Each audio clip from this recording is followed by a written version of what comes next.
হরে কৃষ্ণ। হনুমান সাধনার ক্লাস শুরু হয়ে গিয়েছে। আমি এবং অনিরুদ্ধ দুজনে মিলেই করাচ্ছি। তো গতকাল হনুমানজির কৃপায় আমার সন্তানের ছোটটার শরীরে তিনি এসে কিছু মন্ত্র দেন, আজ্ঞাও দিয়েছেন। তো সেই ক্লাস শুরু হয়েছে। দেখুন, দুঃখের সহিত বলছি, আমার কম্পিউটারের ওই রেকর্ডারটা ডিস্টার্ব হয়ে ফোনেই করা হয়েছে, রেকর্ডিংটা ভালো হয়নি। যাই হোক, ক্লাস শুরু হয়ে গেছে। দেখুন, অনেক বড়, তো কেটে কেটে ওখানে দেয়া হয়েছে। তো আপনারা যারা হনুমান সাধনা করতে চান এখনও আসতে পারেন, তার কারণ এখন সাধনা বসার কোনো ডেট দেননি। হ্যাঁ, এখন শুধু মন্ত্র এবং নিয়ম টিয়ম দিয়েছেন, সেইগুলো আমরা বলছি ক্লাসে। আর যেহেতু এখন ডেট দেয়নি সাধনার বসার, তাহলে যারা এই সাধনা করতে চান তারা এখন অবশ্যই যোগাযোগ করতে পারেন। আর আশা করছি সাকসেস হবে। আর যারা পর্চা লেখাতে চান অনিরুদ্ধের দ্বারা, তারা চলে আসবেন। কেউ পরীক্ষা করার মনোবৃত্তি নিয়ে আসবেন না। ও এমনি ক্লাস 8-এ পড়ে, এমনি ওর একটা ডর আছে ভিতরে। হনুমানজির কৃপায় ও সবার পর্চা লিখতে এখন সক্ষম। এখন কারোর নামও লিখে দিতে পারে না, কিন্তু হুবহু ওর প্রবলেম সব লিখে দিতে পারে এবং সলিউশনের পথ। তো যদি কেউ পর্চা লেখাতে চান চলে আসবেন, সমস্যা নেই, ফোন করেই আসবেন। আর যারা পর্চা লেখাতে চান বা জীবনের দুঃখ দূর করাতে চান তারা অবশ্যই আমাদেরকে ফোন করবেন, কারণ কিছু আরজি ব্যাপার আছে। ফোন না করেও আসতে পারেন, আরজি জানাতে হবে। সেই আরজিতে কালকের হনুমানজি বলে গেছেন, একটা কালো বড় টিপ, মেয়েরা যে টিপ পরে, কালো বড় টিপ, নারকেল, লবঙ্গ, আমটা চটকে সেই নারকেলের উপরে রসটা দিতে হবে, দিয়ে ওটা আর একটা হলুদ কাপড়ে বাঁধতে হবে, তার উপরে আর সিঁদুর দিতে হবে, দিয়ে ওইগুলো একসঙ্গে একটা হলুদ কাপড়ের মধ্যে বেঁধে কোনো বট গাছে সেটা ঝুলিয়ে দিতে হবে। দিয়ে আপনার যা দুঃখ আছে সেই তিনটেই আর্জি জানাতে পারবেন। সেই তিনটে আর্জি আপনাকে ওখানে মনে মনে হনুমানজির কাছে জানাতে হবে। জানিয়ে আপনাকে নিরামিষ খেতে হবে কটা দিন। আপনার একটু স্বপ্ন দেখাবে উনি 2-3 দিনের মধ্যে। সেই স্বপ্ন দেখার মানে আরজি অ্যাকসেপ্ট হয়ে গিয়েছে। বা কেউ আরজি জানিয়ে ডাইরেক্ট চলে আসতে পারেন, তাহলে আশা করছি ঠিক হয়ে যাবে। হরে কৃষ্ণ। হ্যাঁ, অবশ্যই বলবো, কেন বলবো না। হরে কৃষ্ণ সবাইকে। তো আমি সর্বপ্রথম গুরুদেবের ভিডিও দেখতাম, যখন উনি সর্বপ্রথম দিছিল যে হনুমান সাধনা এবং যে হনুমান চালিসা অ্যাক্টিভেট, এই ভিডিও দেখে আমি মনে মনে থিঙ্ক করি যে হনুমান সাধনা আমার পরে খুবই ইচ্ছা ছিল, যে সঠিক গুরু না পাওয়ার কারণে অ্যাকচুয়ালি তেমন ভাবে আমার করা হয় নাই।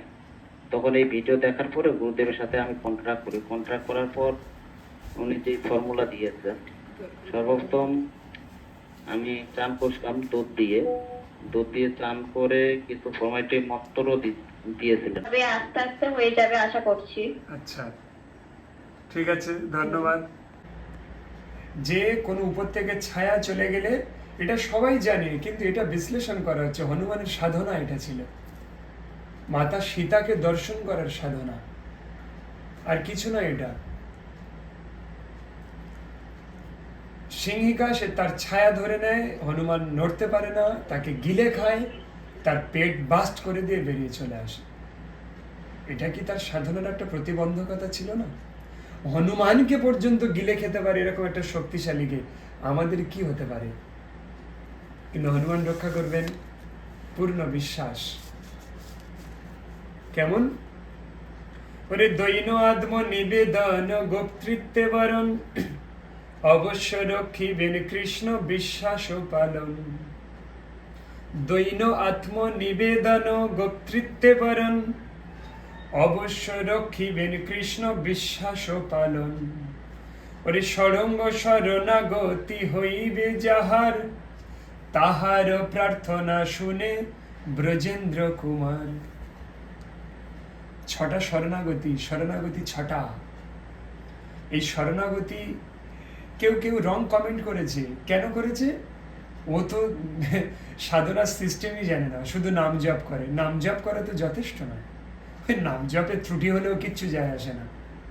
তোমার সিস্টেম জানতে হবে।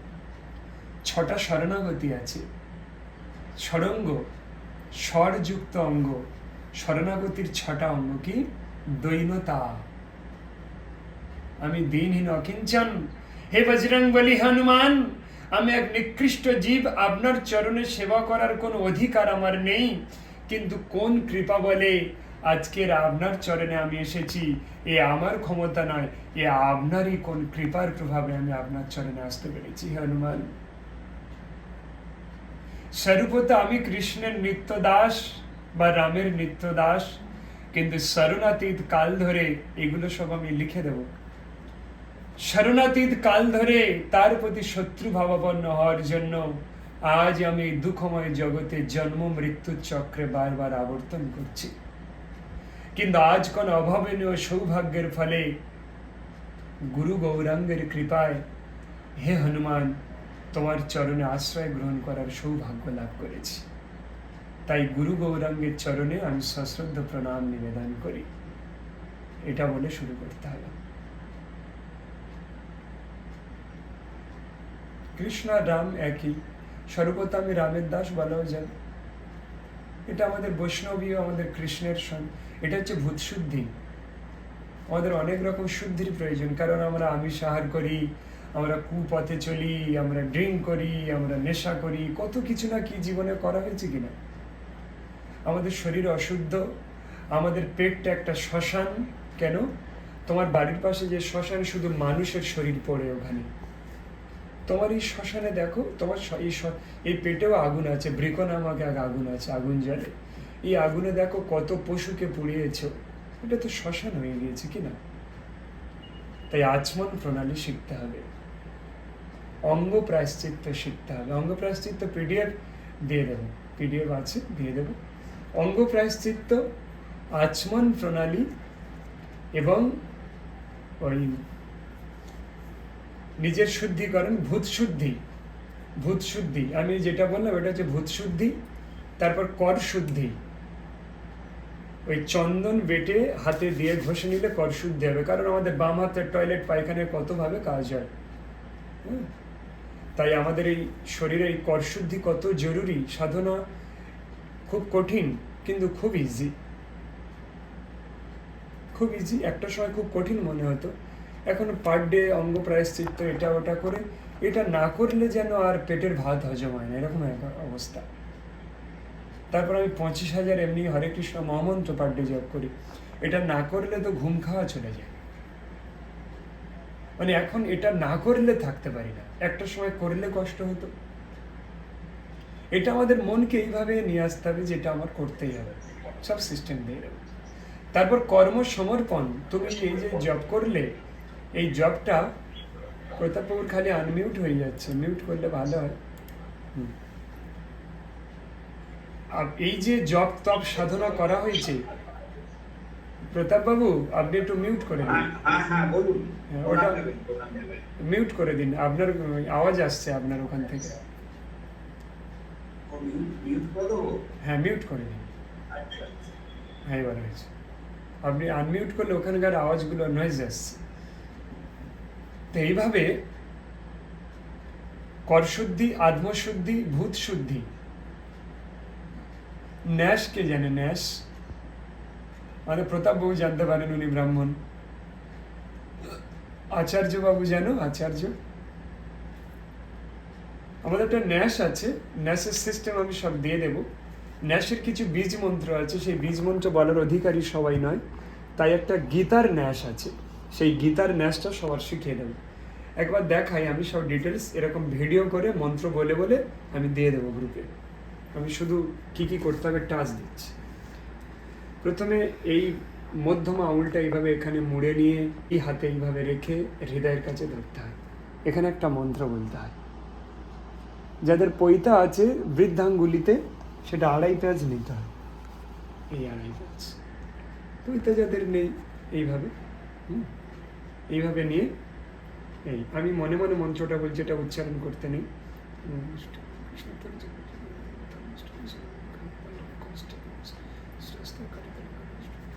শিকায় নমঃ কৃষ্ণ ঈশ্বর ঈশ্বর শিকায় অষ্টপূজা করছুন বল্লভ নেত্র শাস্ত্র শাস্ত্র শাস্ত্র সর্বাদেবী তৎপরতর নির্মলম ঋষিকেন ঋষিকেশ ভক্তির উচ্চাতে। এটা ন্যাস। এই ন্যাসের পরে একটা মন্ত্র আছে, এই মন্ত্রটা সবাইকে দেয়া যাবে, আর ন্যাসের মন্ত্র আলাদা মন্ত্র দেবে। একটা অগ্নিবীজ আছে, হ্যাঁ ব্যাস। তো আমার আপনার সাথে একটু কথা আছে, সেটা আমি একটু পরে আপনাকে বলবো। মানে আমার লাইফে অনেক সমস্যায় আমি পড়েছি, মানে আমি কিন্তু ওনার দর্শন পাই এবং আমার বাবা মা অনেক অসুস্থ ছিল এবং সেদিনকে রাত থেকে আমি ওনাকে যখন দর্শন পাই তখন ওনাকে বললাম বালাজি, তবে ওনার অনেক বড় রূপ ধারণ করছিল, বিকট রূপ। আমি তখন বলতাম বালাজি কৃপা করে আপনি সূক্ষ্ম রূপ ধারণ করেন এবং কি সূক্ষ্ম রূপ ধারণ করে আমাকে দেখানা, আমি এত বড় রূপ আপনার আমি দেখে ভীত হয়ে যাচ্ছি। তো উনি সূক্ষ্ম রূপ ধারণ করেন। তখন থেকে অলরেডি আমার বাবা মা সুস্থ এবং কিছু টাকা পড়েছিল, আমার কিছু টাকা বাইরে কিছু মানুষের হাতে পড়েছিল, সেগুলো কালেকশন হয়ে যায়। তখন থেকে এই সাধনার সাথে আমি জড়িত, এখনো আছি। তবে এখনো আমি কারো কিছু করতেছি না, এখনো আমি আমার সাধনা, আমার বালাদি বলছে যে আমার সময় লাগবে, আরো মোটামুটি বছরখানেক সময় লাগবে এই আর কি। এই জন্য কাউকে কিছু বলাও যাচ্ছে না, কিছু করতেও পারতেছে না, যেহেতু গুরুদেব বললো এই জন্য বললাম। এখানে আরো অনেক কাহিনী আছে, বলতে গেলে অনেক সময় লাগবে, তো আপনারা করেন বালাজি। তবে হ্যাঁ, গুরুদেব যে ক্লাসের মধ্যে কিছু কথা বললো যে হ্যাঁ উনি অনেক কিছু পরীক্ষা নেয়, যে পরীক্ষা নেয় এটা সত্য, অনেক পরীক্ষার সম্মুখীন হইতে হবে, অনেক কিছু ত্যাগ স্বীকার করা লাগে, এটা সত্য। গুরুদেব যেগুলো বলছে এই কথাগুলোই ফলো করলেই হয়ে যায়।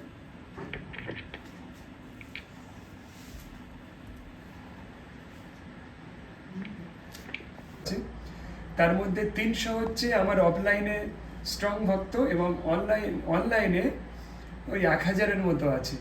অনলাইনে যারা আছে সবাই বিশ্বাস করে, আর 300 ভক্ত আছে যারা কন্টিনিউ আমাদের অনুষ্ঠান আছে তারা বিশ্বাস করে, আর বাকিরা অনেকে আমাকে পাগল ভাবতে থাকে। আমার নিয়ে ইসকনে রিপোর্টও করেছে, বলে এগুলো কী বলে। আমি মাতা সুরসার সঙ্গে কথা বলেছি। তারপর ওই যে কি বলে মহামৃত্যুঞ্জয় মন্ত্রে যে অমৃতা বলে একটা ওয়ার্ড আছে না, অমৃতা, আমি অমৃতা দেবীর সঙ্গে কথা বলেছি। অমৃতা দেবী বর্তমানে মায়াপুরে আছে, যে রাত 12টার পরে সাপ হয়ে যায়। কেউ বিশ্বাস করবে না এটা। কেউ এটা যদি জানতে চাও, বিশ্বাস করতে চাও, শুনতে চাও, দেখতে চাও, তাহলে তোমরা ভাদ্র পূর্ণিমাতে আমি মায়াপুরে আসছি পার্সোনালি, কাউকে বলার দরকার নেই, চলে আসো। ভাদ্র পূর্ণিমাতে আমি আসছি, আমি তার সঙ্গে দেখা করবো। আমি ভাদ্র পূর্ণিমাতে মায়াপুরে কিছু বৈষ্ণব সেবা দিতে যাচ্ছি, তোমরা আসতে পারো, তার সঙ্গে মিট করা হবে। সে সাধারণ একটা পুরুষ রূপেই বাস করে মায়াপুরে,